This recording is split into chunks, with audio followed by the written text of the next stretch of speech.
Imagine you are a new parent holding your baby. Having two daughters myself, I can tell you that the day both of them were born were the best days of my life. You begin imagining the life this new human will have, dreaming of their future, picturing them on the day they graduate from college, finding love, building their own family. Each day is a new struggle. From meeting milestones and sleepless nights, you weren't handed a parenting manual. You go largely off instinct and advice from various support systems, making mistakes along the way. As they grow, your baby turns into a toddler, your heart and soul. You notice that they aren't meeting milestones the same way your friends' children are. You're constantly waiting for their first words, for them to respond to their name, or even just to be able to play functionally with a toy. You seek out support from your pediatrician, and after tests and weeks without news, you're told the news: autism spectrum disorder. This news is a whirlwind. It's a shockwave that reverberates throughout your entire being. Now those dreams that you had are replaced with uncertainty, fear, but a newfound determination to navigate this unfamiliar terrain that is autism. You find yourself facing a daunting journey, one that's even more challenging by the uncertainty surrounding people that are supposed to be supporting you, from various providers and doctors, teachers. Online, other parents have warned you about the dangers of ABA therapy, but your pediatrician claims it's your little one's only hope for a bright future. Now you have no choice but to trust this stranger, an individual who could be a beacon of hope or a huge source of frustration for you, but they'll play a crucial role in shaping your child's future, while their competence and compassion can significantly impact your family's well-being.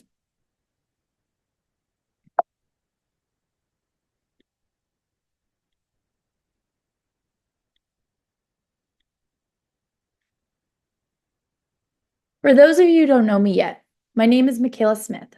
I've been a BCBA since 2018, and I've worked in a variety of environments as I try to establish who I want to be in the field of ABA.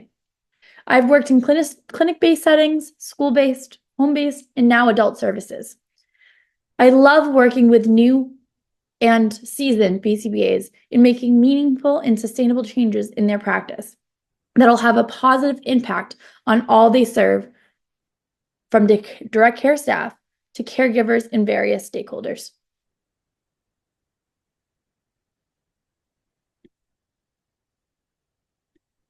When I first became a BCBA, I dreaded parent training sessions like they were a chore. The same old strategies, same tired tactics seemed to be yielding diminishing results. I was stuck in a rut. I was unable to break free from these familiar patterns of my practice. I found myself attempting to avoid them at all costs. I'd engage in creative arrays of avoidance behaviors, feigning sickness, rescheduling due to emergencies, and often when parents canceled or they didn't show, I admit I was a little bit happier about the rest of my day. When parents did come in, I would be stuck trying to figure out how to spend the next hour and getting through all of it while trying to find something meaningful to share.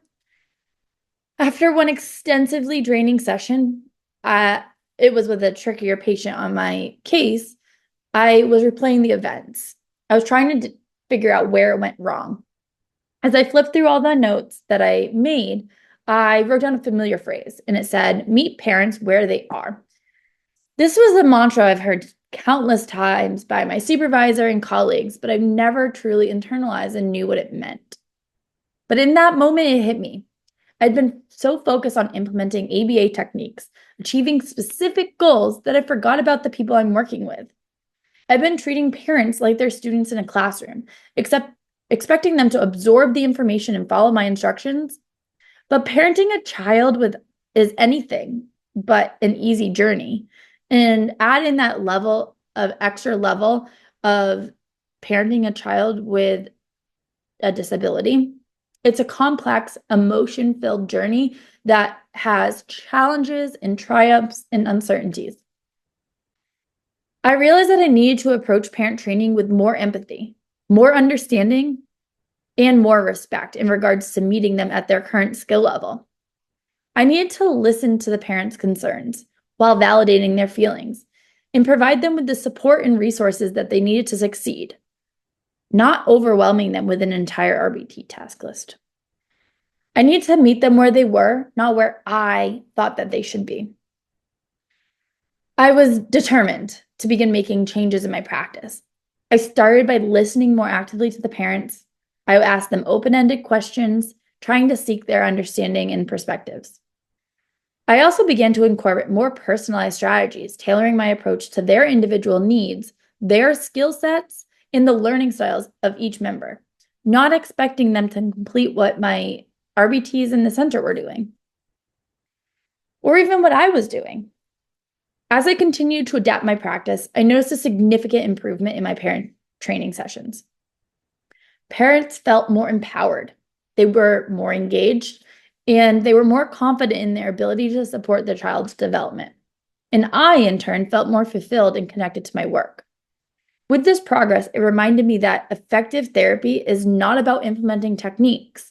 It's about building relationships, providing support, and empowering individuals to reach their full potential. This course is eligible for CEUs. You must watch the video all the way to the end. There will be a short quiz and survey at the end of the course and mission accomplished lesson. You must complete the required questions in this form to receive your CEU certificate. The survey questions aren't required, but we do appreciate your feedback because this helps us improve future courses that we're offering. Your certificate will be emailed to you, and although you should receive it immediately, please allow up for 3 days. If you don't receive your certificate, please check your spam folder before contacting. If for some reason you miss a step or have any trouble with your certificate at all, email us at support@masteraba.academy. We're happy to help with anything you need.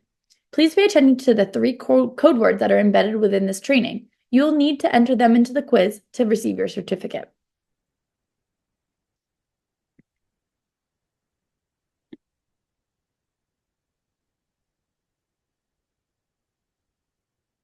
Having access to professional development in targeted areas such as parent training shouldn't be a barrier. After this course, I hope you leave with key takeaways, such as identifying proactive strategies for building strong foundational relationships with caregivers, provide effective parent education and developing individualized strategies for involving parents in their child's treatment, and utilizing data visualization tools to create visual representation of SMART goals, making progress easy to understand and track for parents. Our goal is to create a path for ongoing success. By empowering parents as active partners, we can boost the effectiveness of ABA therapy and achieve better outcomes for the children we support.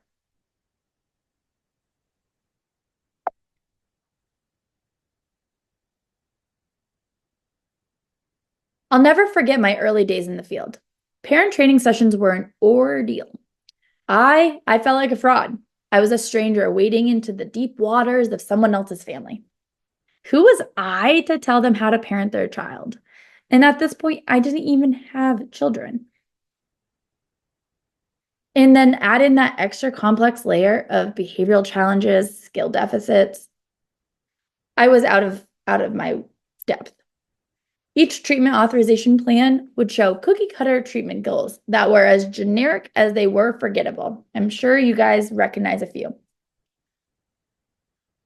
I'd put them in every case and only to forget about them a few weeks in, having to dust them off again when it was time for the next authorization renewal, in which time I would have to scramble to come up with the data. Often, parent training goals felt like an afterthought.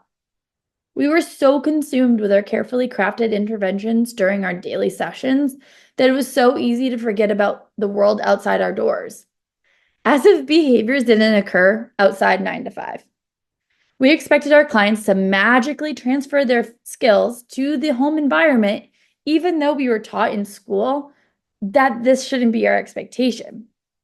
It was a classic case of out of sight, out of mind, or perhaps our misguided belief that these skills would organically generalize on their own, but we didn't let the parents in on this secret. Our parent training curriculum used a standardized approach, assuming that all parents would benefit most from learning basic ABA strategies. We focus on teaching vocabulary, concepts, and basic interventions, as if we were training them to be RBTs. While this information is valuable, it's important to remember that not all parents need to become experts. Understanding these concepts can help them with problem solving in various situations that they may encounter, but it's not always necessary to go into depth. I recall struggling during my own lecture style training, especially when the topics didn't relate to my personal life or interests, and now we're asking our parents to do the same.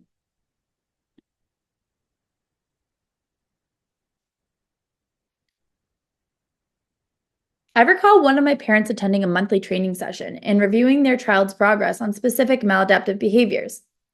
This child had initially exhibited a high frequency of challenging behaviors, including aggression, self-injury, and climbing. After 6 months, we had witnessed a significant improvement within the center. The child had mastered the use of picture exchange system and was beginning to communicate with simple 1- and 2-word phrases to access toys, food, and other wanted items within the center.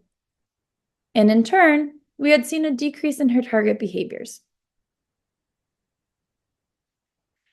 While the parent was pleased with the progress and had observed increased communication attempts at home, I did see her react a little strangely when I began discussing behaviors that were occurring in the center.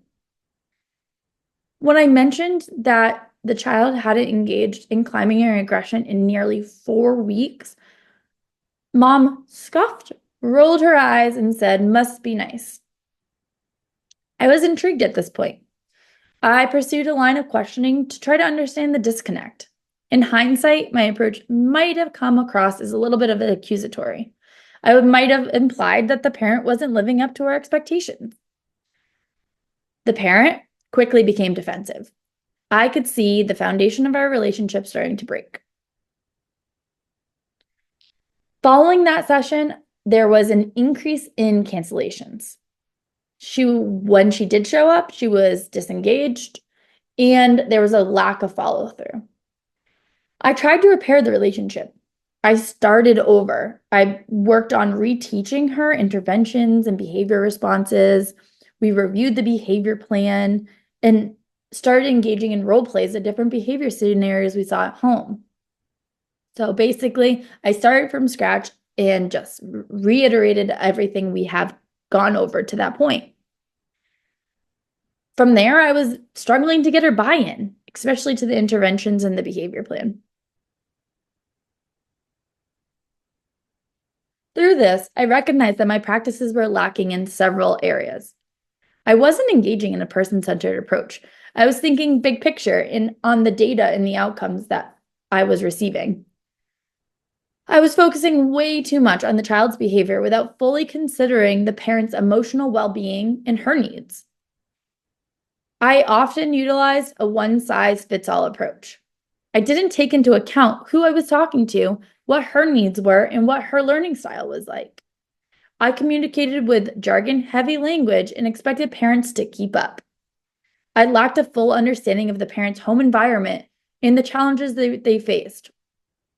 While ABA is a valuable tool, I was relying solely on it without considering other factors, such as parents' emotional state, family dynamics, and cultural background, which can limit the effectiveness of interventions.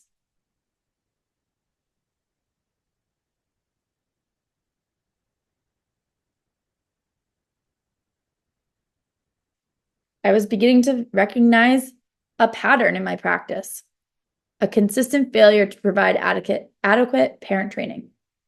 And rather than owning this shortcoming, I often resorted to excuses, especially during my plan reauthorization. Those generic program goals I wrote became a constant source of frustration, as I found myself repeatedly reporting on lack of progress or data. My default explanation was always external. parents faced barriers that hindered progress in this specific area. It was a convenient scapegoat, shifting the blame away from my own shortcomings. While reflecting on my own education, I realized a significant gap in our training. While our programs emphasize research-based interventions for children, the role of the caregivers and stakeholders are often overlooked. Despite our ethical code's emphasis on parent involvement, practical training in this area is largely absent.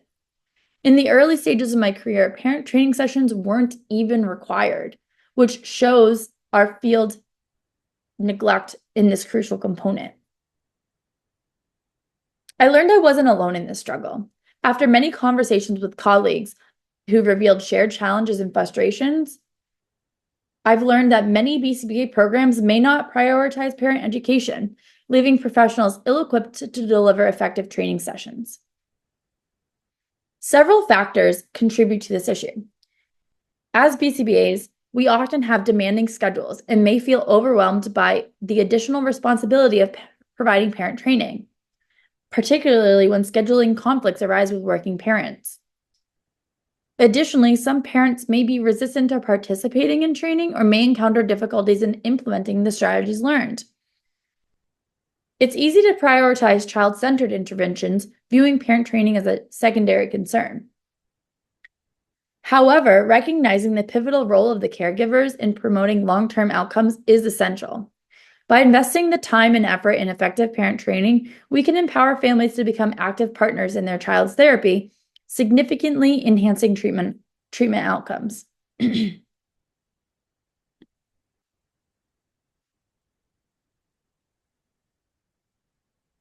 Every time I encountered a reauthorization highlighting my lack of progress on treatment goals, I vowed to do better.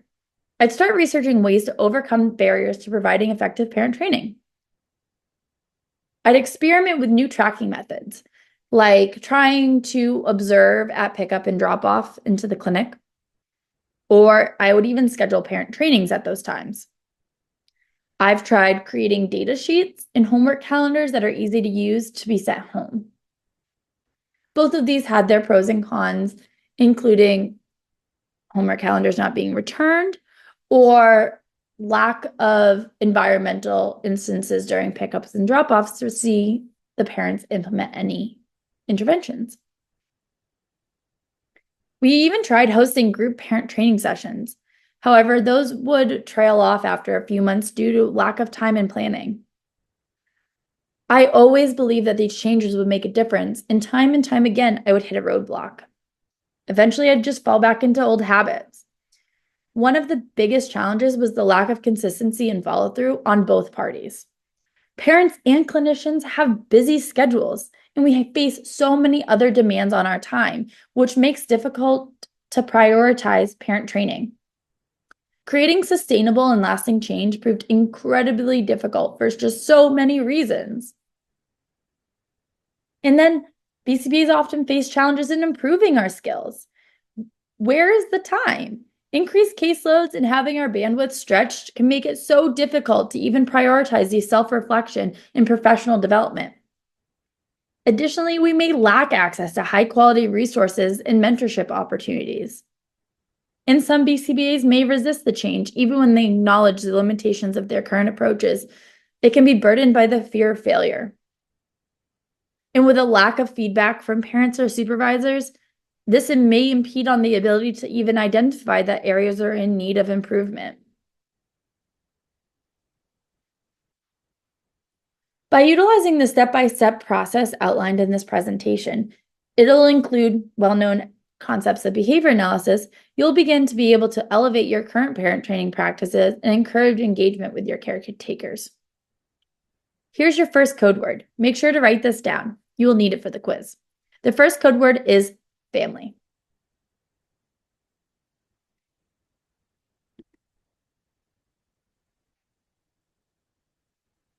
The first step is to conduct a baseline assessment. Baseline assessments are a very familiar concept for BCBAs. They can help us determine starting points and identify skill deficits so we can target them effectively in our training. By using various assessment tools, you can gain a comprehensive understanding of the whole family's current situation and needs. This information will enable you to tailor your training to their specific circumstances, ensuring maximum effectiveness.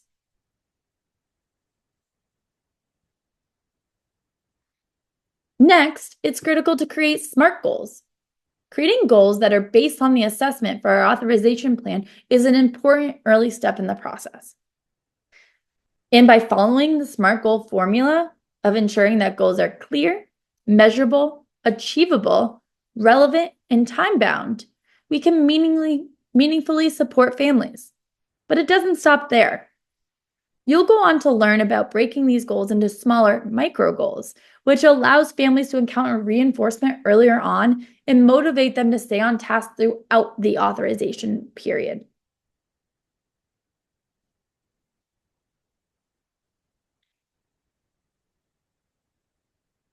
The next step is developing training materials that are relevant to your audience and can be adapted to their specific needs. There's no right or wrong way in relation to sharing information, but there are factors that can influence the best way to do so for each individual.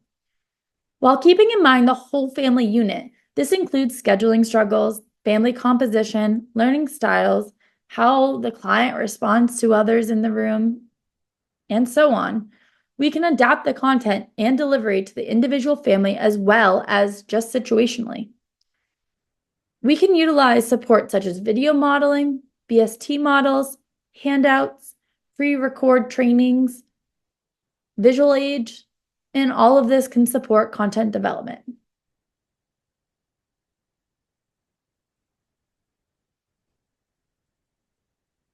Next, by using data visualization tools to share the parents' progress towards their goals in a clear and meaningful way, this can help them stay motivated and engaged.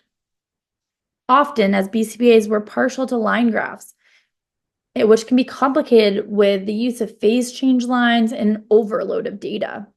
Thinking about simplistic and easy to read data that can show growth that they have throughout the whole period can help elevate your parent training. And remember, a first attempt may not be perfect. We need to continuously evaluate our programs, making necessary adjustments and explore areas for growth at a pace that suits each family.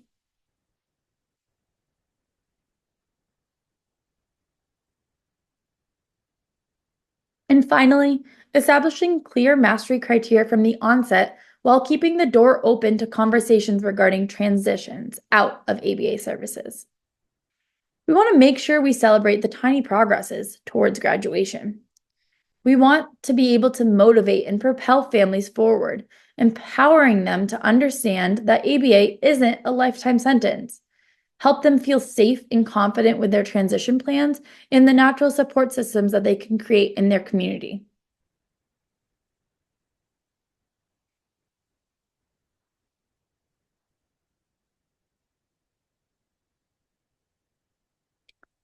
I had talked earlier about the family where I struggled to connect with them. And because of this, I did not do a good job at generalizing what they learned in the clinic to the home environment, specifically in relation to the challenging behaviors she experienced. This experience prompted me to reflect on my own practice and experiment with a more individualized approach to parent training.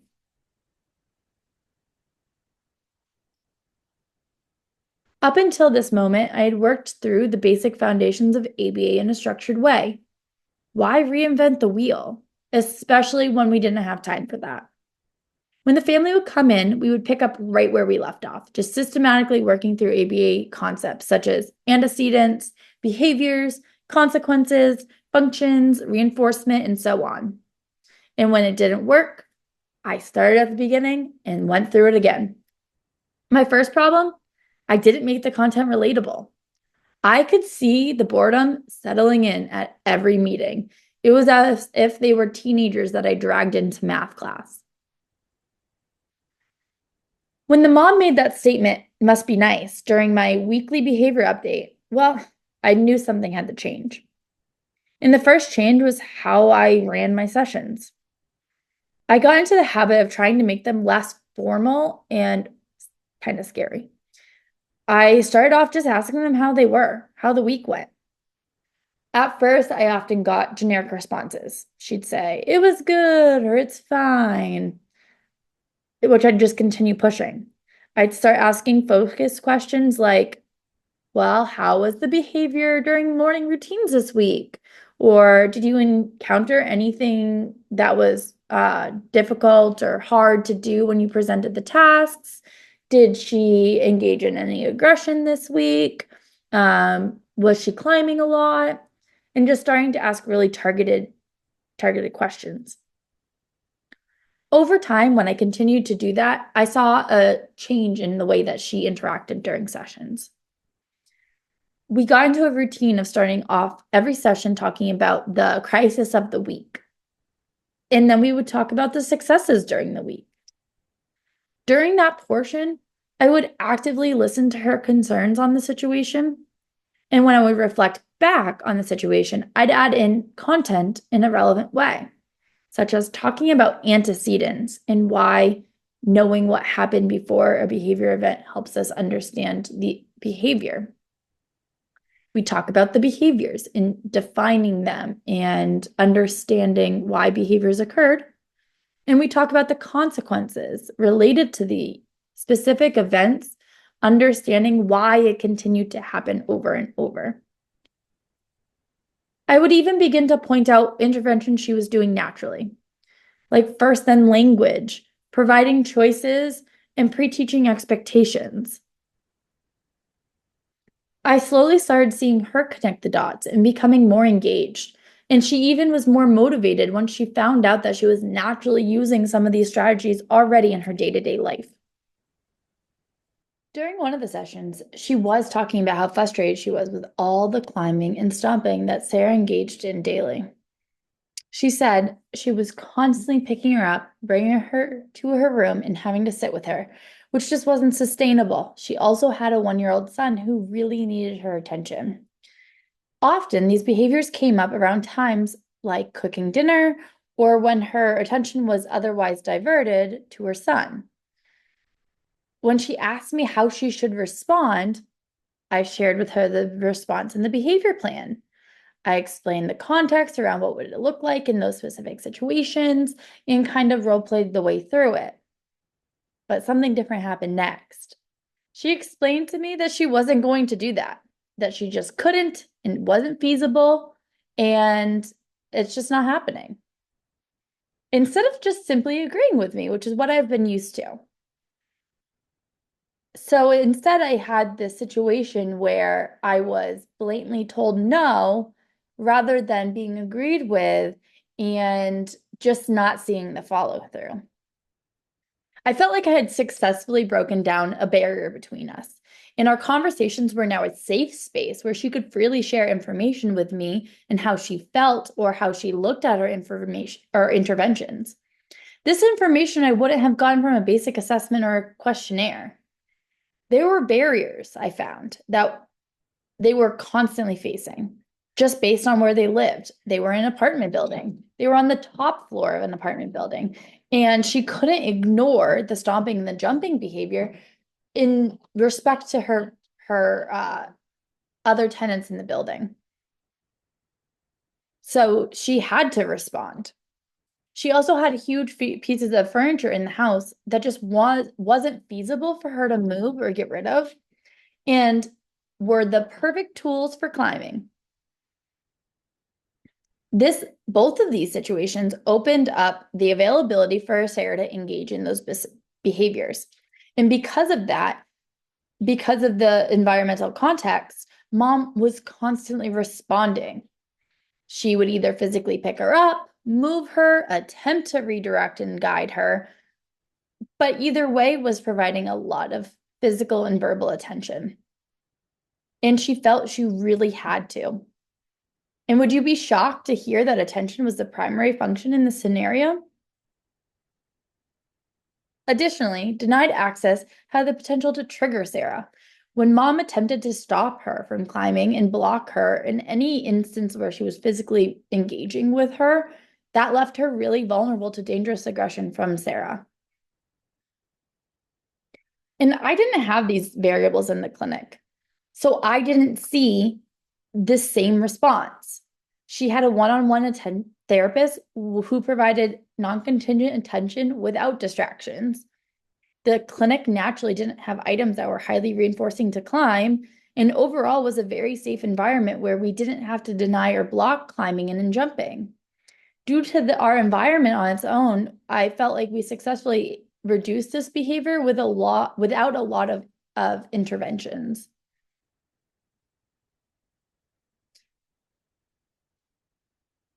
When in other areas where she engaged in climbing and jumping appropriately, or we were able to redirect her, she became easily satiated and we were able to move on to other activities. All of these scenarios effectively decrease the behavior. This was vital information that I needed weeks prior when I first saw that frustration from mom, seeing the behaviors decrease for us and not for her. It's really hard to hear that your child's so successful in an area where you're struggling day to day at home. As clinicians, we don't always know how to get this information or where to even begin. And hopefully, some of the steps in this framework will help you get the whole picture for your clients so you can break down these barriers to successful parent engagement.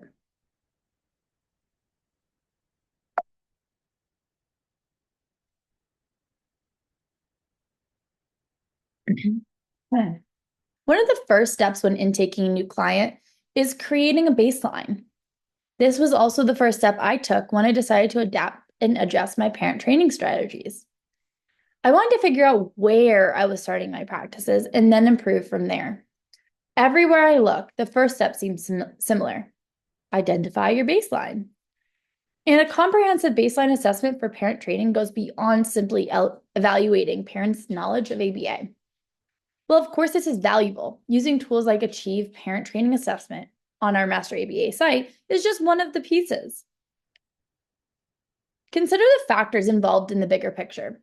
These factors may include areas like parent stress, economic status, learning styles, access to supports, the home environment, and scheduling conflicts, which can all significantly impact parent teaching sessions.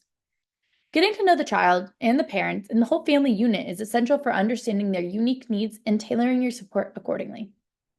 This information is crucial for ensuring that your parent training program is both relevant and effective. Like any great ABA step, having multiple tools in your toolbox is essential to creating an individualized treatment plan, and this includes working with the parents. As I mentioned, and we'll discuss more, an interesting thing to think about in regards to gathering a baseline for your caretakers is parent stress. The parent stress scale, developed by Berry and Jones in 1995, has been widely used across different disciplines to identify key factors in parent stressors. Utilizing this tool in your practice to help you gauge progress and change as the caretaker becomes more comfortable and confident in using skills that you're teaching them. Consider using it when you first start services to be able to provide you a deeper understanding of the whole picture, and then continue to re-administer it throughout your treatment period to identify progress and change. And then, again, at transition of services to put it all together. While the goal would be to identify changes in confidence levels that relate to their feelings on parenting, keep in mind that stress is fluid, and like everyone, we have days that are worse than others. Other tools that I've listed here include well-known ABA assessments, including the Vineland, the FAST, and the MASS. Through the standard use of these assessments, it's typically a parent report or skills their child does or doesn't have. But have you thought about using them to identify, engage the caregiver's interpretation of their child's skills, and even more specifically, their behaviors? It helps you learn a lot about the parent's understanding of behavior and why they think their child engages in activities that they do, which can guide you in understanding and presenting different foundations of ABA knowledge. I'm sure many can relate to situations that are similar to this, but I've had more than my fair share of parent interviews start off with the parent's interpretation of the behavior related to, for example, wanting a toy or object, where upon observation and other sources of data, we eventually identified the true function to be attention. Being able to recall this information, we can identify the parent's interpretation of the behavior and adjust the information we provide to support their current level of understanding. All these tools can hold a great purpose and provide important information regarding the client and family composition, but it's not always enough. Include a structured parent interview that helps you learn more about the day-to-day life and struggles of the parent to ensure you understand the big picture. I created a parent interview template that includes a list of structured interview questions that can be utilized as a self-report or discussion-based interview with a parent at onset of services and during renewal periods. The questions listed out can be customized to the family composition. They can be added to, or you can ask in a different way to gauge how to support. Some questions that I've included on this interview are, what are the most challenging daily routines or activities for your child and family? How do you balance your child's needs with your own self-care? What support systems do you currently have in place, and what additional support would you like to receive? Are there any specific resources or interventions you found helpful or would like to explore? And one of my personal favorites, if you had a magic wand and could change one thing today, what would it be? These questions don't look specifically at the child and their behavior or their skills, but more of how they are a cohesive unit that impacts each other, and where are the stressors located and how can we help? The way we conduct parent interviews can significantly influence the therapeutic relationship we build with families. Strong interpersonal skills at the beginning of therapy are essential for program success. A comprehensive assessment is an ongoing process that should be revisited and updated as needed. As your child's development progresses and the family's circumstances change, it's important to reassess their needs and adjust your training accordingly. This ensures that the support you provide remains relevant and beneficial throughout the entire parenting journey.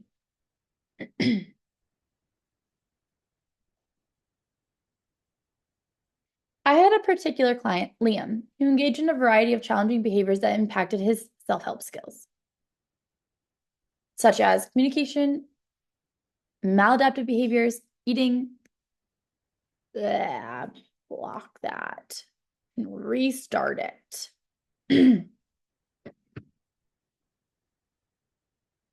I had a particular client, Liam, who engaged in a variety of challenging behaviors that impacted his self-help skills, his communication, maladaptive behaviors, eating, and sleeping. He engaged in high rates of self-interest behavior, and this was often when he was denied access to items or a demand was placed. This also occurred when we were unable to identify what he wanted, so it seemed as if we were denying the items or access. Out of one of the first parent coaching sessions with Dad, we discussed what his highest concerns were. What are the areas he wanted to work on? His expectations were to working on potty training and expanding his eating, since he was a very picky eater, and he felt like this was really impacting his health in their day-to-day. Right from the beginning, his goals and ours just didn't align. From the original intake assessment, we had foundational skills such as basic motor imitation, teaching functional communication, tolerating transitions, tolerating denied access, as well as a slew of other early learner skills. He was a standard level 1 BB-MAP client. Once I began working with Liam daily, my observations in the center were only half of the picture. I kept running into barriers where we were unable to identify the root cause of his behavior. I was making slow progress, and I felt like every time he learned something, he regressed in another area. It wasn't until one particular conversation with Dad, when he came in looking very stressed out, that I started asking some more personal questions. I had sat him down and just asked if everything was okay at home. It was as if the floodgates opened. Dad expressed to me the financial strain that they were under. He was in the middle of a big custody battle, and lawyers' fees were not cheap. On top of that, his landlord just sold the house right from under them, and they had 1 month to find a new apartment. And Dad's trying to overcome these financial struggles was working 2 to 3 jobs at a time. His childcare was piecemealed between his mother and his sister, Liam's aunt. Liam would have to be woken up at 4 a.m. to be dropped off at his grandmother's house, and either was not picked up until late at night or didn't see Dad that day. Oftentimes, when Dad did get home late at night and Liam was asleep in bed, he would be woken up as they were sharing a bedroom. Once Liam was up, he would be up for hours and no one was getting sleep in the house. As he was sharing these pieces of information, I began to understand the barriers and the amount of them. And I realized that in order to start making progress, I had to work on items that would help them within the home, trying to break the cycles they were in to just get them in a day-to-day schedule and routine. We began working on bedtime routines, focused on getting Liam back to sleep during middle of the night wakings. I implemented goals on meal times, toothbrushing, getting dressed to help with other routines within the home. I also expanded my parent training sessions to include the grandmother and the aunt so that all the caretakers for Liam were on the same page. Throughout this process, I was able to identify meaningful goals and trim the unnecessary components. When I took a second and began to assess more than just the client, more than the ABA components, it reminded me that even the most well thought out program cannot work and make progress while there's ongoing fires. Our goal should be to put the fires out.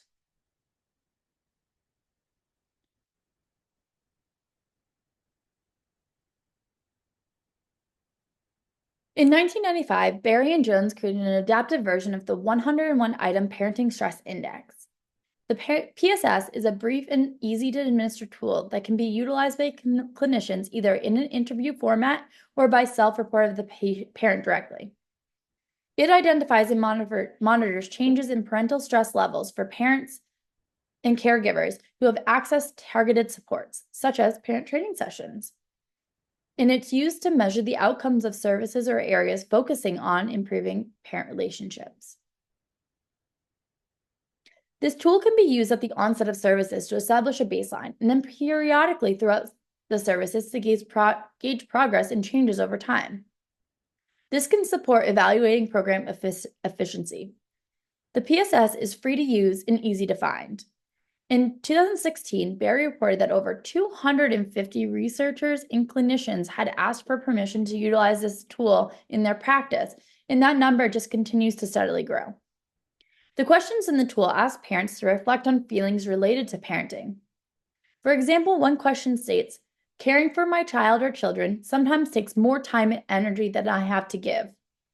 And another one is, "It is difficult to balance different responsibilities because of my child or children." You will be able to find a direct link to this tool in the resources listed below. The tool at its inception was tested amongst 1,276 participants. All participants in the study completed the Parent Stress Scale Survey, while one subgroup completed the PSS and the PSI, and another subgroup completed the PSS twice. Despite the individuality amongst the participants, it was found that the scale was highly reliable both internally and over time. It was hypothesized that higher levels of stress reported on the scale related to a lower quality of parent-child relationship or poor child behavior. In 2017, a study published in the Family Journal Counseling and Therapy for Couples and Families examined 2 decades of data and case studies using the PSS. This research included diverse family structures, such as single-parent homes, step-families, grandparents as primary caregivers, same-sex parents, military families, families experiencing frequent transitions, children with reactive behaviors, and families facing financial difficulties. One notable finding was the ability to differentiate between parents of children with disabilities receiving outpatient services and parents of typical developing children. This suggested that the PSS is valid across various family types and circumstances. Given the wide range of samples studied by Barry and her team, the PSS appeared to be a reliable tool for long-term use in assessing parental stress and program efficiency. What information can we use from this? Well, let's say your client's parent scored moderate to high levels of stress on the index. This could indicate dysregulation and dysfunction within the home. We could look at the specific questions that the parent reported that they agree with or felt strongly on, such as caring for children sometimes takes more energy than I care to give, or the behavior of my children often embarrass and is stressful to me, or Having children have meant having too few choices and too little control over my life. These responses might suggest significant barriers in their life, which could directly impact the level of support needed at home. For example, the child might engage in high rates of challenging behavior in community and social settings, limiting the parent's freedom. This could inform targeted questions for parent interviews, such as, how are the behaviors in the community? And what is the most challenging behavior, and what do you think causes it? This can, in turn, help identify areas for goal setting. Let's say you worked on shadowing the parents in a grocery store setting with their child, implementing different reinforcement strategies to pair the environment with positive reinforcement, successfully reducing challenging behavior over time. Throughout the process, you re-administer the stress index, and this time the score was between moderate and low stress, indicating positive change. You could specifically review those original questions to see progress in the areas you've targeted, such as the behavior of my children often embarrasses or stressful to me. This is just one example of supporting parents with this tool. But most of all, it helps us think about those internal feelings that may be hindering parent engagement.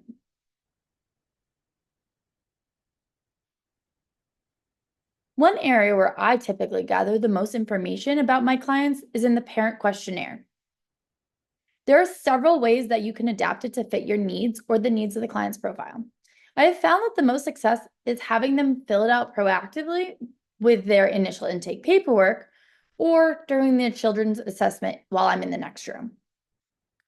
Oftentimes, I'll take the questionnaire after and use it to guide some secondary questions to expand on certain areas. You will see the example of the questionnaire template that I have created. It asks questions speaking to the child's interests, their strengths, parental concerns, family context, and daily routines and struggles. I also tend to ask the magic wand question. As I've stated previously, that refers to, if you have a magic wand, what would be one thing you would like to change immediately?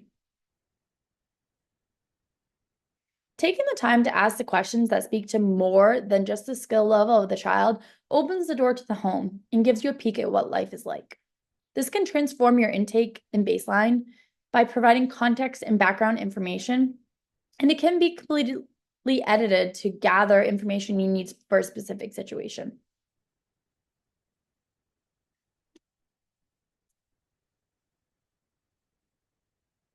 Additionally, another handout I often provide with the parent questionnaire is the VB MAP Self-Care Supplement.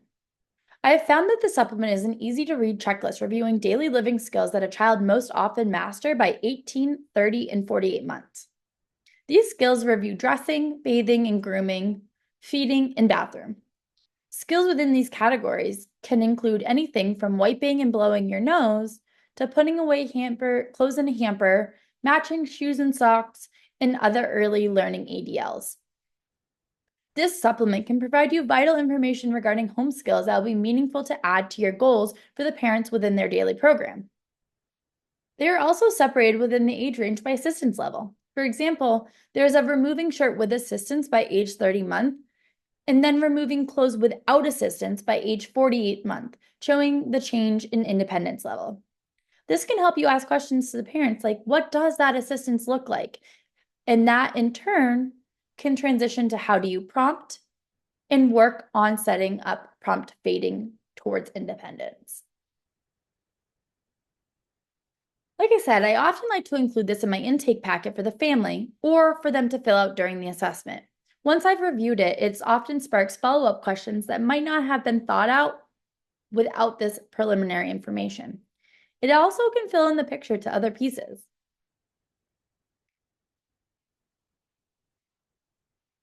Another useful tool is the Motivation Assessment Scale, or the MAS.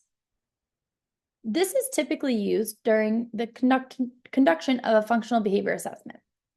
However, have you considered using it during client intake and baseline assessments? When you're first getting to know a client and their family, you're essentially the new kid on the block. You need as much information as possible to individualize supports for both the client and the caregivers.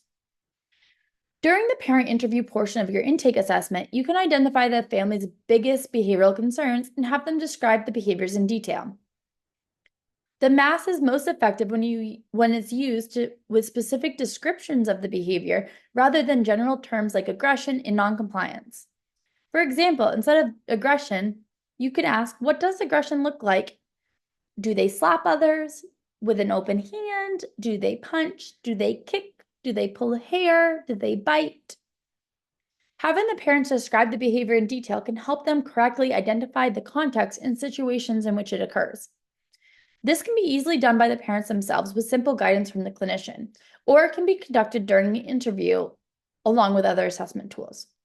By asking simple questions like, does the behavior occur when you take away a favorite food, toy, or activity? And does the behavior occur following a request to perform a difficult task? You can follow up with additional questions like, what are common toys, foods, and tasks that trigger this behavior, which can help gather valuable information. While scoring the motivation assessment skill is important, it's just one piece of the puzzle. Identifying a hypothesized function during the intake process is crucial, but it's only a first step in the comprehensive functional behavior assessment. Understanding the specific context and discussing the situations with the family can provide deeper insight into the why behind the behavior and the associated stress on the family.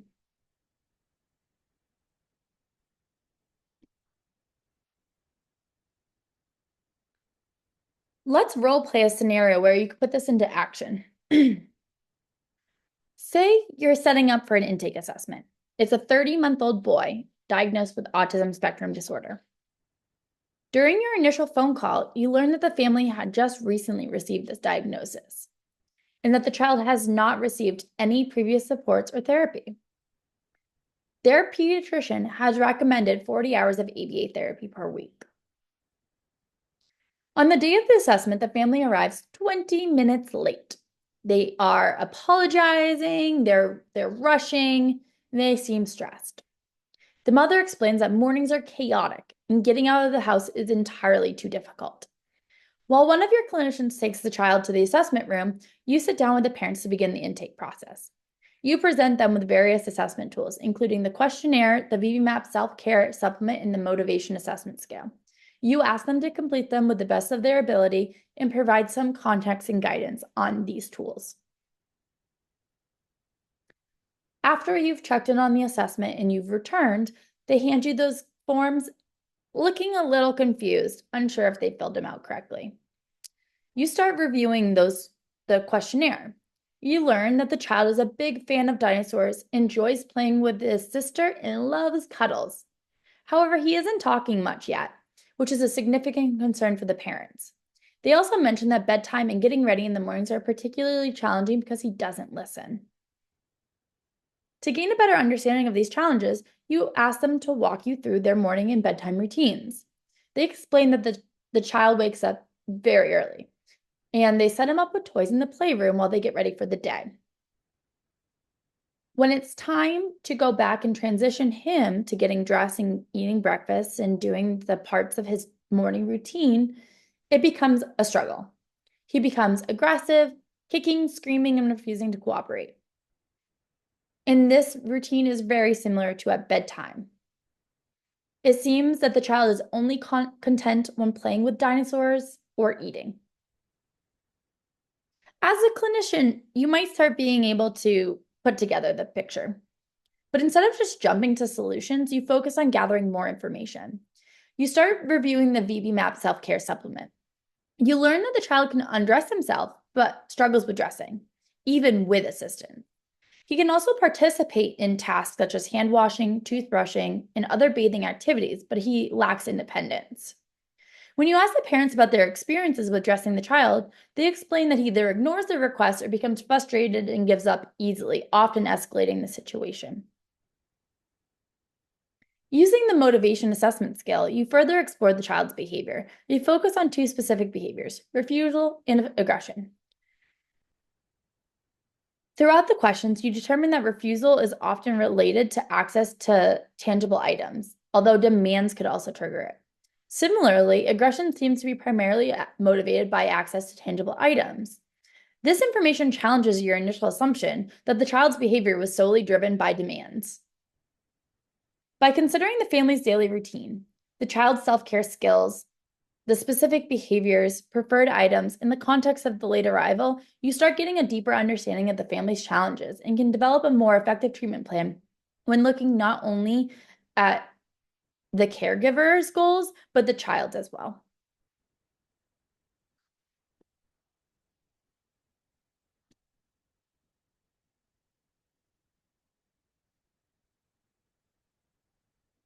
Speaking of goals, insurance often requires measurable goals for parents to work on during services. These goals help ensure that clients can generalize skills, both behavioral and skill acquisition, to all environments, especially the home. In my early career, I created generic parent training goal sheets that included basic goals like understanding antecedent and consequence interventions, understanding the functions of behavior, collecting ABC data, and consistently following behavior support plans. While these goals were important, they lacked meaning and relevance for individual families, which can reduce parent engagement.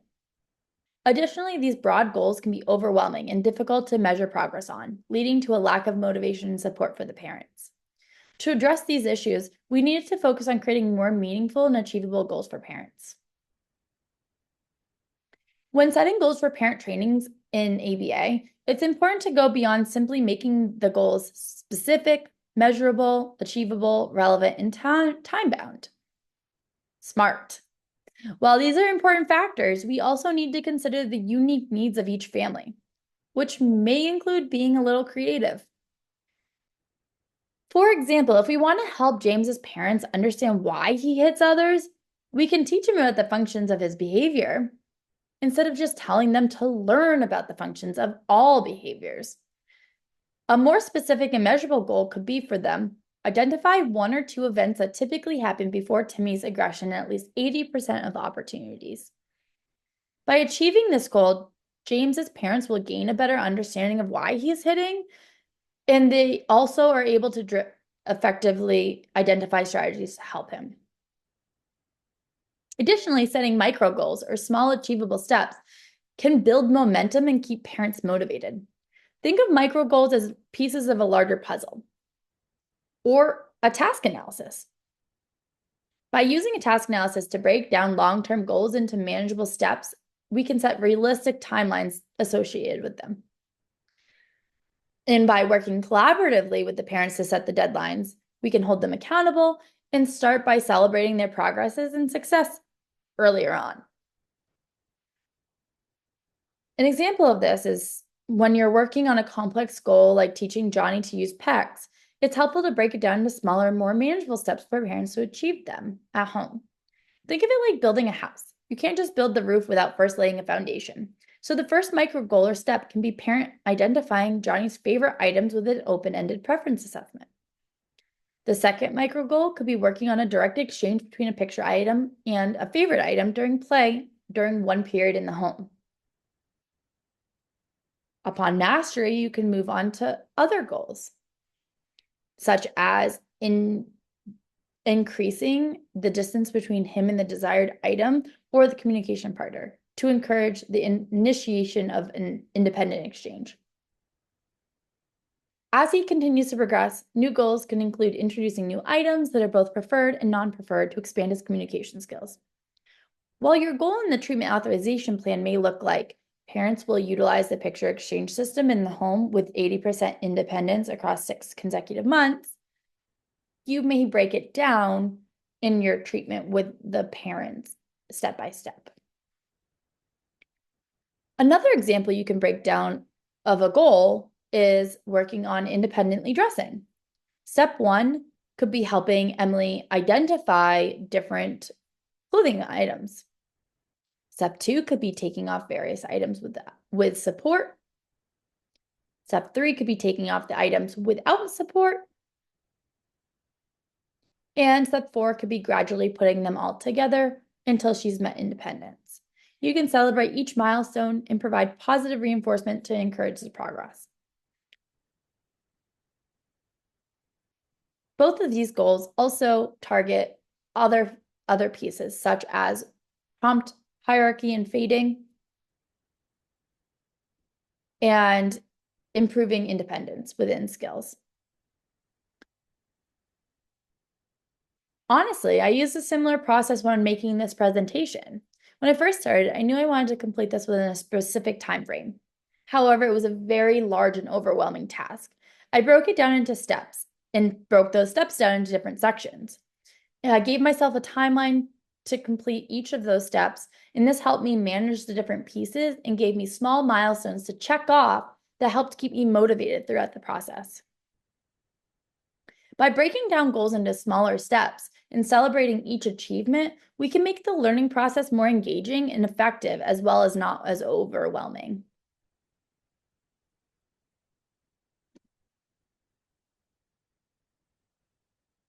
Early on in my career, I would get into routines during parent trainings, creating standardized goals to teach foundational ABA knowledge.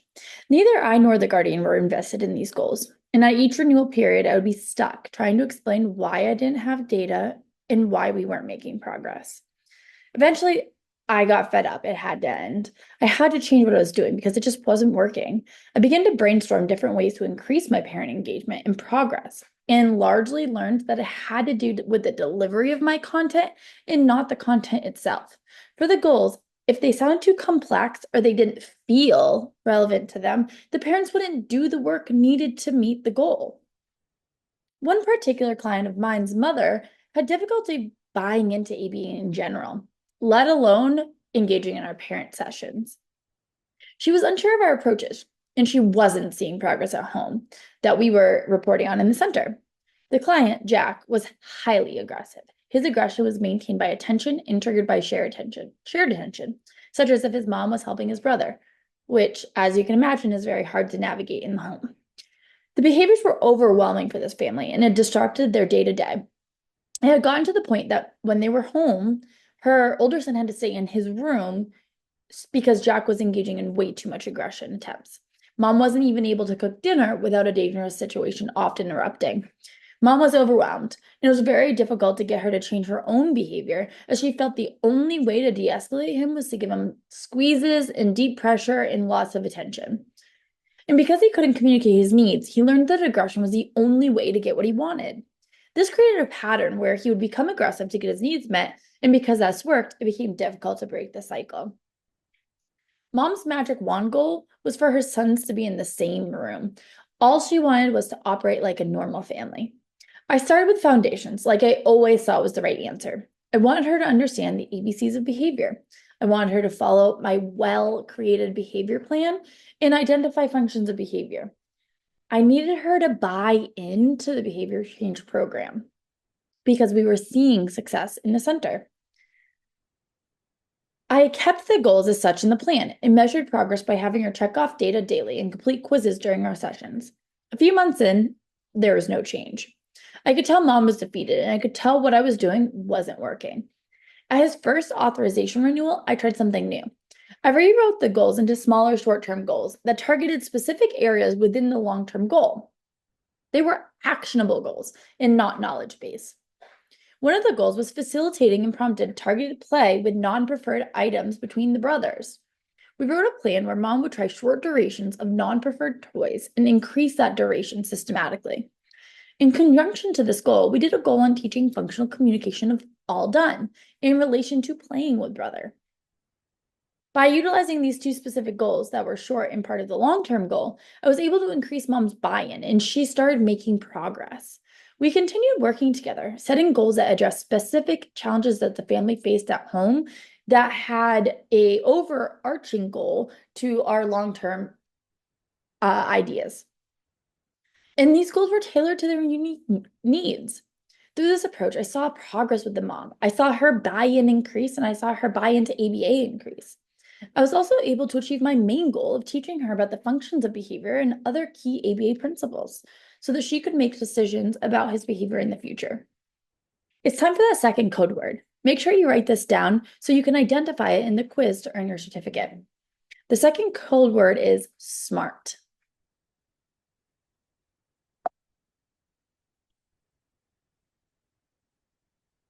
When we look at creating SMART specific goals that are meaningful and related to the individual family unit, a major component to this lies in enhancing our relationships with the caregivers and working on our interpersonal skills.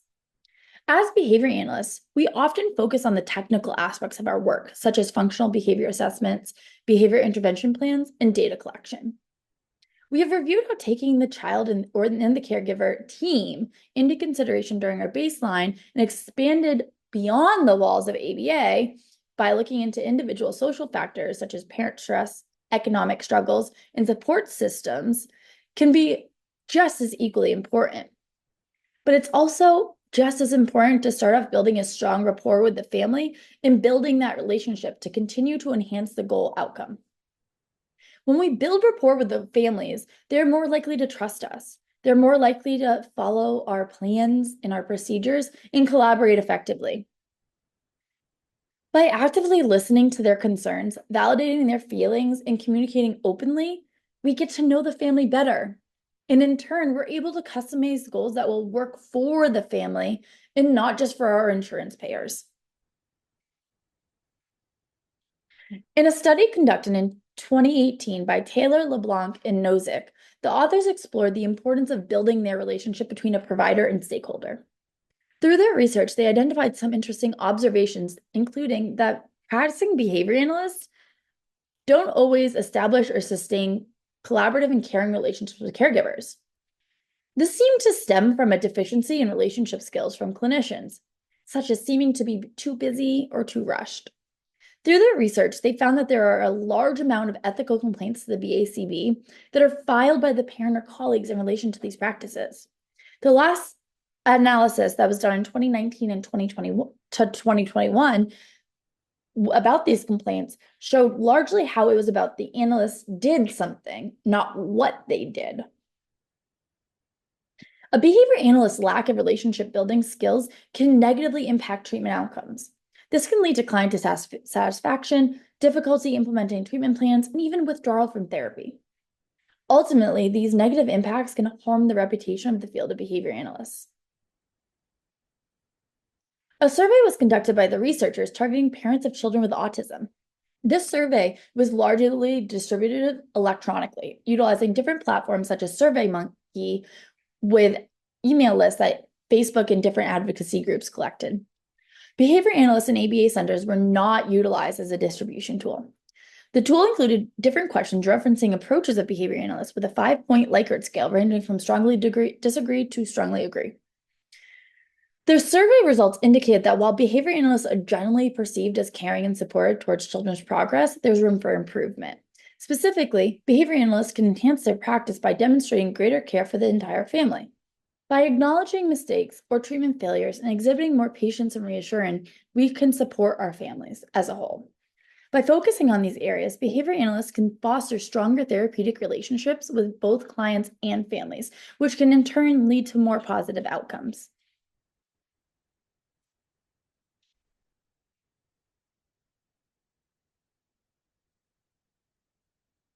Anyone who holds a board-certified behavior analyst licensure must uphold our ethical code in full integrity.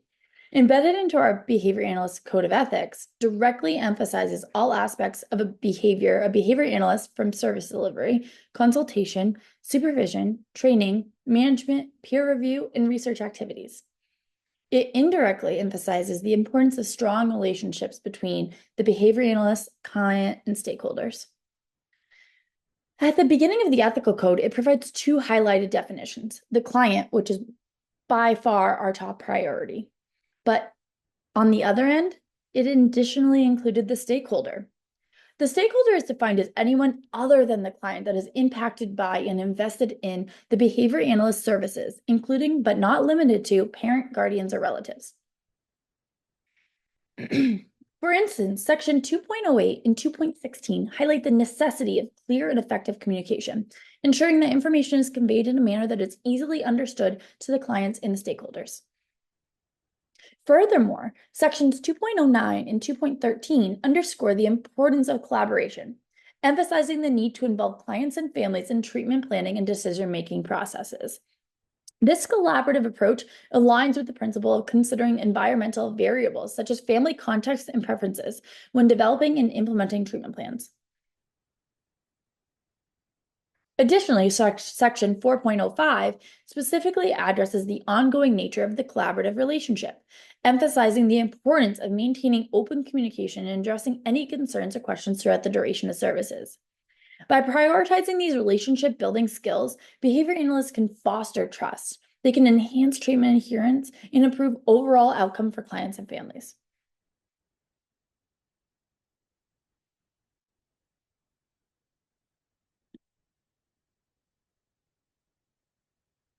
The most recent data that was the BACB highlighted a concerning trend was that professionalism was the most frequent violated ethical code from 2019 to 2021.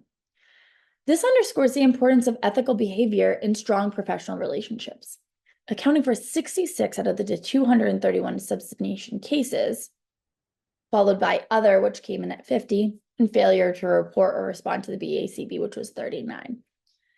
The key ethical components that were implicated in these violations included codes related to integrity, professional and scientific relationships, promoting an ethical culture, and boundaries of competence.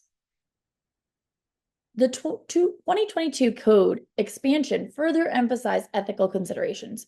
Notably, codes in Section 1 related to truthfulness, accountability, practicing within a defined role, cultural responsiveness and diversity, non-discrimination, non-harassment, and awareness of personal biases and challenges were particularly relevant to our relationship with stakeholders. A common theme across all previous codes is the emphasis on integrity, which refers to the introduction, which refers to the core principles of behavior analysis, which was benefiting others, treating others with compassion, dignity, and respect, behaving with integrity, ensuring competence. Essentially, it means being a decent human being. This involves person-centered care, strong interpersonal skills, and using person-first language. Given that professionalism was the most frequently violated category, it's clear that we need to prioritize teaching and promoting these essential skills. So how do we do that? We can provide training on effective communication, active listening, and empathy. These skills are crucial for building strong relationships with clients, families, and colleagues.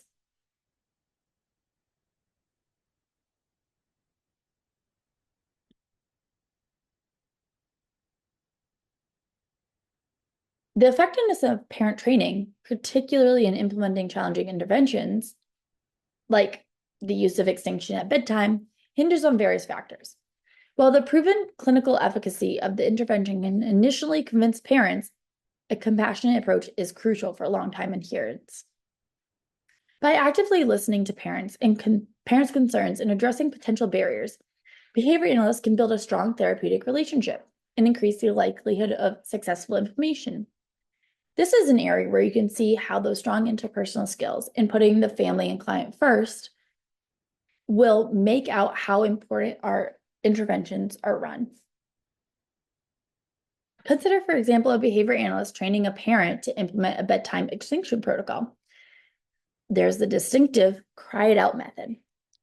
The parent's acceptance and adherence to this intervention may be influenced by several factors, such as their concerns about other children in their house's sleep being disrupted, their own sleep being disrupted, fatigue at work, or difficulty tolerating the crying.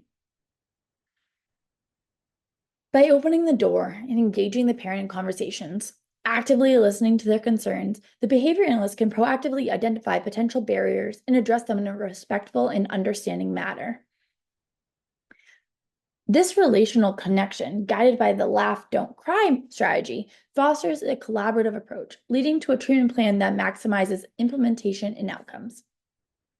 By listening empathetically, asking open-ended questions, focusing on the core issues, and finding a first step, not engaging in criticism, not reacting hastily, or over-promising something you can't deliver, while continuing to yak. Successful implementation of the intervention can boost your parents' confidence and overall investment in the treatment process.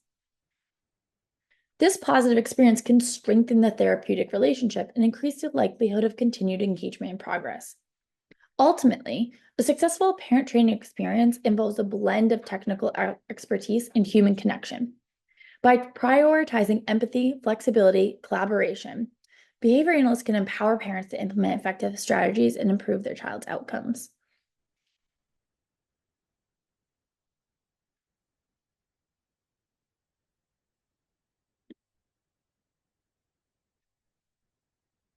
Additionally, initially, my approach to parent training was heavily data-driven, with a strong focus on tracking progress and adhering to specific protocols. I would often become frustrated when families struggled to implement strategies at home, despite their success in therapy. One of the families I worked with is having a difficult time teaching their child to use PECs during mealtimes. Despite repeated training sessions, the family was just not making progress. I would fixate on the graphs weekly and see the steady trend of no progress or not even running it. It was steadily approaching my next authorization renewal, and I knew I could not submit another plan without changing my approach. So first, I took a look at my approach. I needed to shift my focus from rigid adherence to protocols to a more flexible, family-centered approach. I began to prioritize building strong therapeutic relationships and actively listening to parents' concerns. By asking open-ended questions and validating their experiences, I was able to gain a deeper understanding of challenges they faced. In this case, with the family struggling with using PECs, I learned that their child was a frequent snacker, making mealtimes just inconvenient for practicing. Once I identified this challenge, we were able to adjust the training plan and focus on different opportunities, such as during playtime instead. This simple adjustment significantly improved the family's ability to implement it at home. Through these experiences, I realized that effective parent training requires more than just technical knowledge. It involves building empathy, flexibility, and a genuine desire to support families. By building strong therapeutic relationships and tailoring our approach to each family's unique needs, we can increase the likelihood of successful outcomes.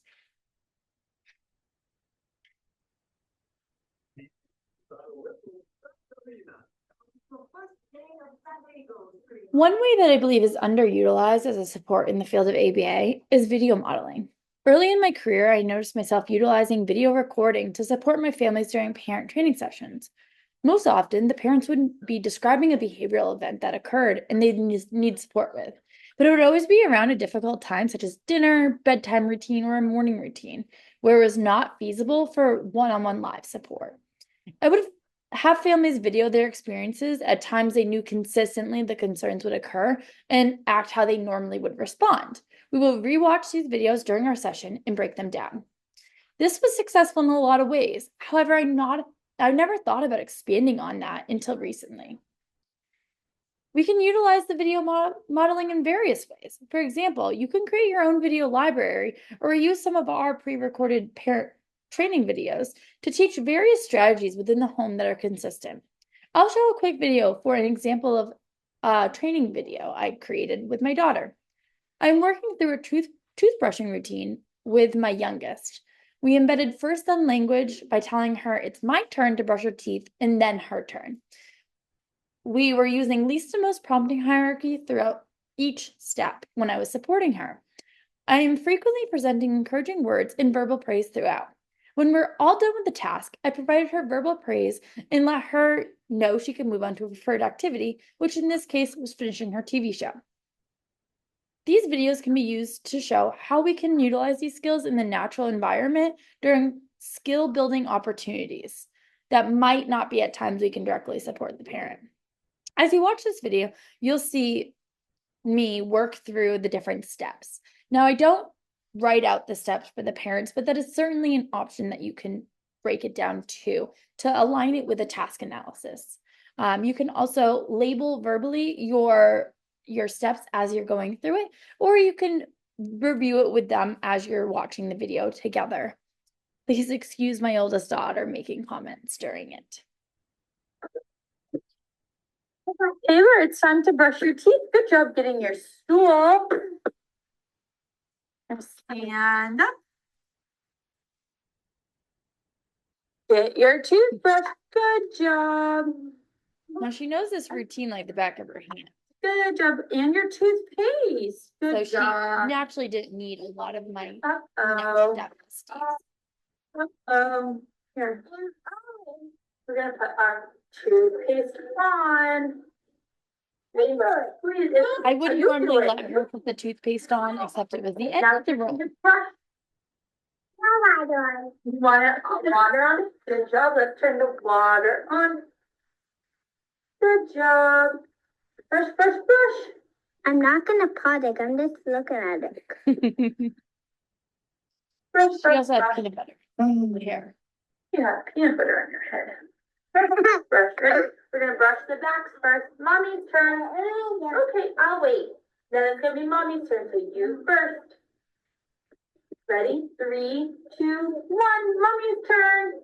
Ready? Open. You put your hand on with me. Ready? Open. Good job. Now, often with toothbrushing procedures, I use most of least prompting, but it all depends on where your child's at. And these are some variations that I would train parents on during it. Do you want your turn again? Your turn. Okay, your turn. Good job. Can we rinse? Ready? Oh, good reach. I do what I do. I suck with it. Good job, Taylor. Now we're gonna put our cover back on. And we're gonna put it in the cup. Put in the cup. Yep, with this. Good job. Can you try spitting in the sink? Ready? I guess that was close enough. Good job. All done. Time to go watch TV.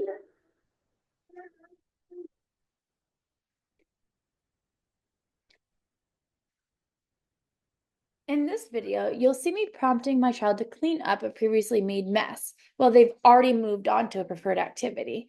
This setup often can exhibit maladaptive behaviors such as arguing, yelling, screaming, and refusal. Girls, do you see the mess? It's time to clean it up before the doggy eats it. Why? I know you're watching TV right now, but we have to clean up our mess. Yes, we're cleaning up. Okay, then we're gonna do something first. Mommy's going to pause the TV, and when you are all done cleaning up, you can have the TV back.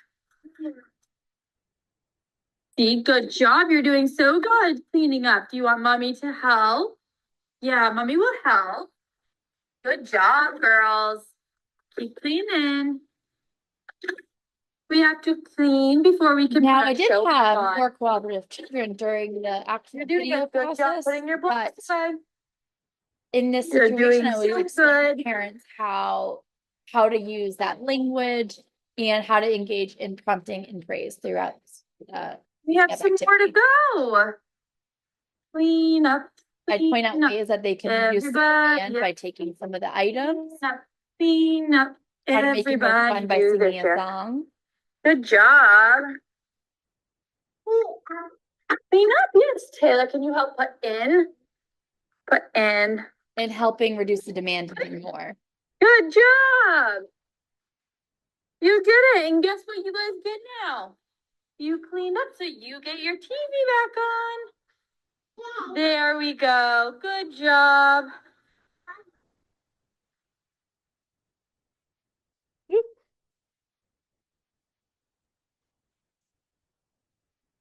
I provided some first in language, letting them know that first we were cleaning up and then we'd have the TV back on. I provided them a warning that I was shutting off the TV prior to doing so. And I provided encouragement throughout the whole process, offering my support. We sang a cleanup song, which typically motivates my youngest, and I reduced the overwhelming demand by helping support them by putting them away. And once they were completed with most of the tasks, I let them know they were doing a great job and resumed the TV show. Overall, by priming them with expectations, I was able to reduce the maladaptive behavior that typically occurs in this situation. You can attempt with models on pre-recorded sessions like I did here with my own child, although that can be a little more unnatural, especially if you have not that great cooperative children. Another creative way would be creating videos during your sessions with your client and how you implement certain interventions or skills or behavior response in real life teaching examples. And this is a more convenient format. Although it might be easy for some clients for their caregiver to be in session with them and still interact as expected, more cases than not, this just doesn't work. It could be more difficult when the caregivers join for you to try to do some modeling within the session. Oftentimes for me, a lot of my clients would want to sit on their mom's lap. They'd want to play and engage and not work through different skill acquisition.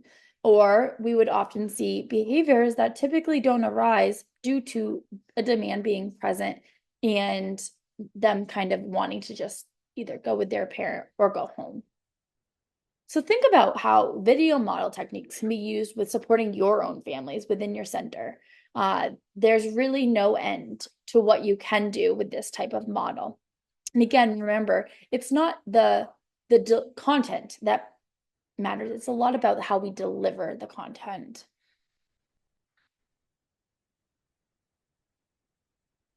Here's another video of me working through a listen responding activity with my youngest daughter.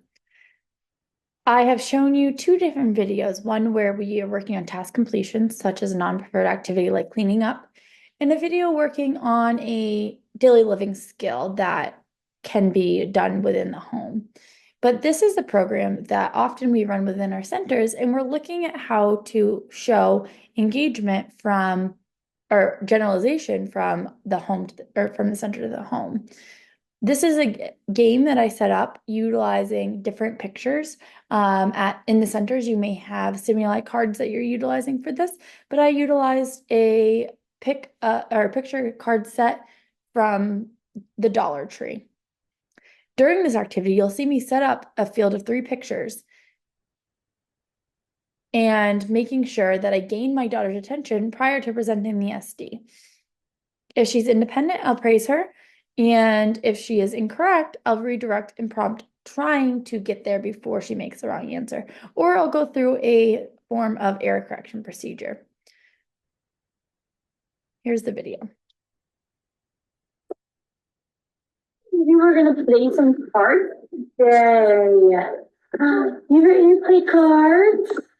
Oh, can we have our sitting down safely? Yeah. Yeah, good job. Mommy's gonna look through the cards. Ready?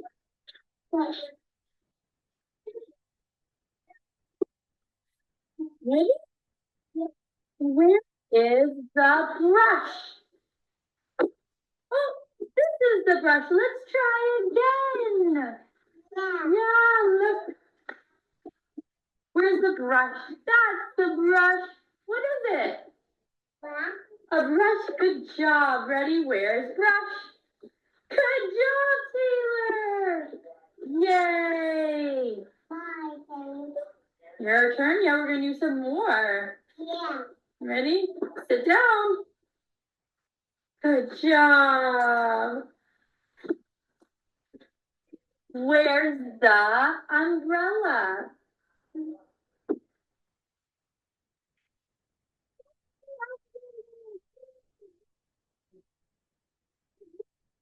Job. Ready? Where is the flowers? That's the flowers. What is it? Flower. Yeah, good job. Where's carrot? That is carrot. Good job. One more. Where's the broom? Yay! What is it? What is it? Broom. Okay, you can say all done. All done! Yay! So do one more or you will be done? More. Ready? We have three. Where is hat? Good job. What is it? Good job. Ready? Where is coat? That's good. That's the coat. Yay. What is it? Coat. What color is it? Yellow. Yellow. Good job. It's a yellow coat. Why do you accept me? Good job. Thank you.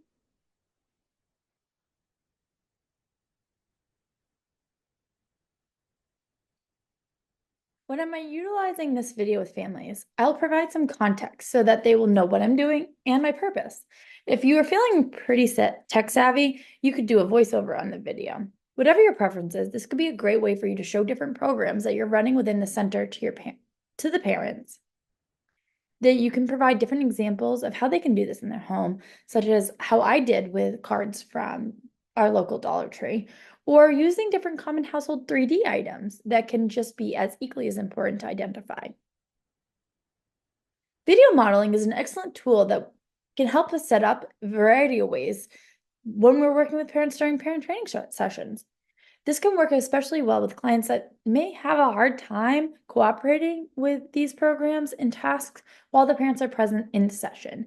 I know that I've had plenty of times where I invite the parent in for a session, and our plan is to run programs to show them how to do them in the home, and the child often will sit in the lap, not want to play, think it's time to go home, or may cause a behavior. One thing I've learned over the time is that you have to expect the unexpected, and you have to be able to learn how to pivot and adjust your approaches when necessary.